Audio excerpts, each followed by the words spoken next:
Så nu på långsidan tänker du riktigt kort galopp. Förstår du? Så in med framdelen och låt honom nästan galoppera på stället.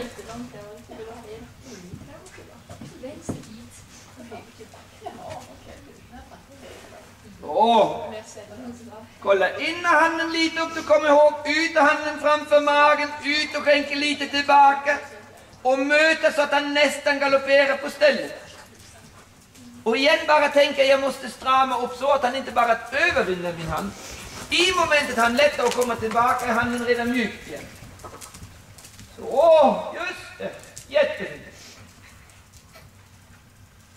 Mycket, mycket bra. Men det är inte så bra att vi inte kan göra det bättre. Nu ska han nästan galoppera på stället.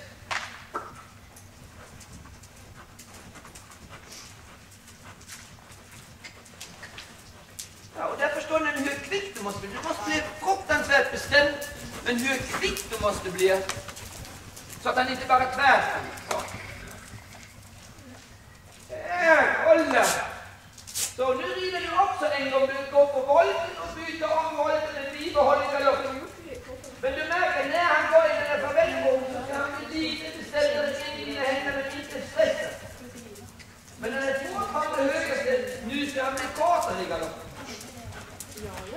Så!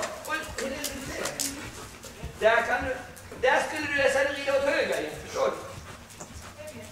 Ja, om du rider på en lång bana. Just det. Fina. Men om du vill galoppera på stället, vad måste hända i händerna? De får inte flytta sig längre. Så nu håller du dem kvar där och tänker att galoppera in i stödet. Så. Och så fin igen, kolla, du förstår. Som man går fram, du behöver inte peta på honom. Det är viktigt att du bestämmer dig att dina händer inte släpper iväg honom. Så du kramar och kramar och kramar så tydligt att han nästan så röng honom.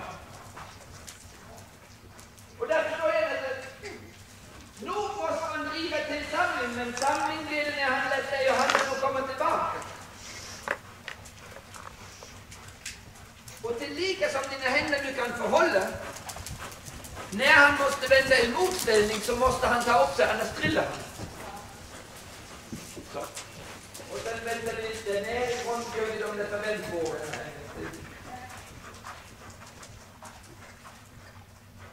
Ja.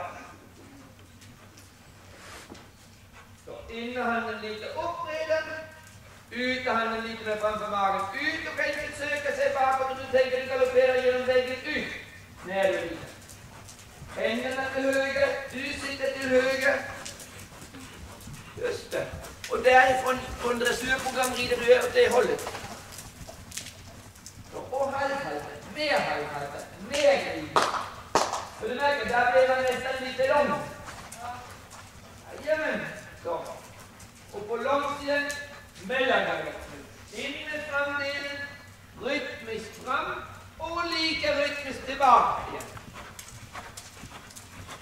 Och du kommer att se på filmen att det var då inte så mycket fram och inte så mycket tillbaka. Så nu går det framåt och nu går det tillbaka. Och du förstår inte varför jag lärde dig rida som du vill galoppera på stället. Så mycket som du tog i för att galoppera på stället har du i dig när du för honom tillbaka. Så, och nu rider du tillbaka. Du kan ner. Ja. Så. Nu upp med blicken. Framåt, framåt och tillbaka. Använd händerna en gång. Så. När du skulle galoppera på stället. Galopp. Där blir det lagom. Men du vänder fram det lite innan du blir lite kort. För vitsen är igen lite, du förstår, kolla. Vi gör det en gång till.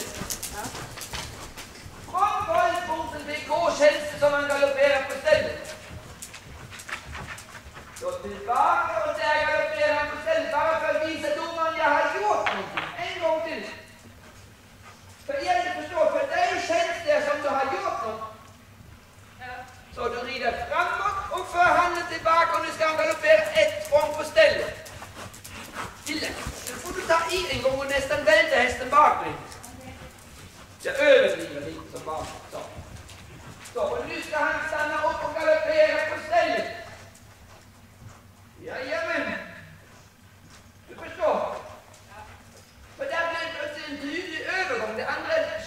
som en övergång.